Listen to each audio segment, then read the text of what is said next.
Hi guys, nandito tayo ngayon sa Mayor's Pavilion sa likod lang ng Eagle Crest Subdivision sa Dagupan.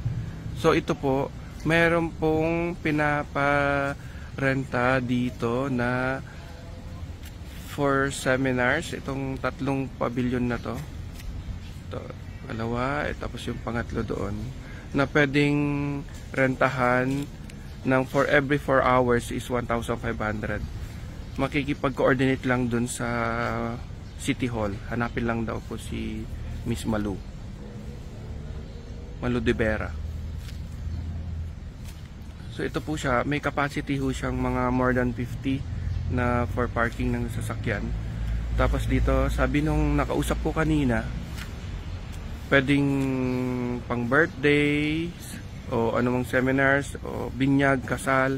Dito napakaganda kasi malapit siya sa dagat, doon sa katabi nito yung sa Baywalk.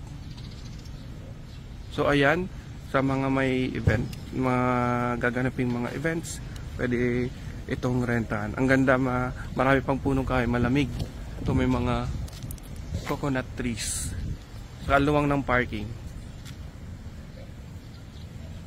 So Mayor's Pavilion dito sa Tondaligan. Malapit lang siya sa Eagle Crest Subdivision.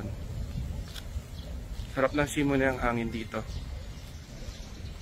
Yan, dito. Yan.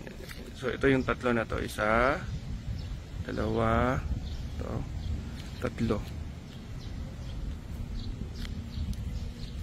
Tahimik pa. Maririnig pa yung mga huni ng ibon. So ito, malapit lang siya. Actually, dito yung sa Eagle Crest. Tapos ito na, sa likod lang, ikot lang, mga 2 to 3 minutes drive.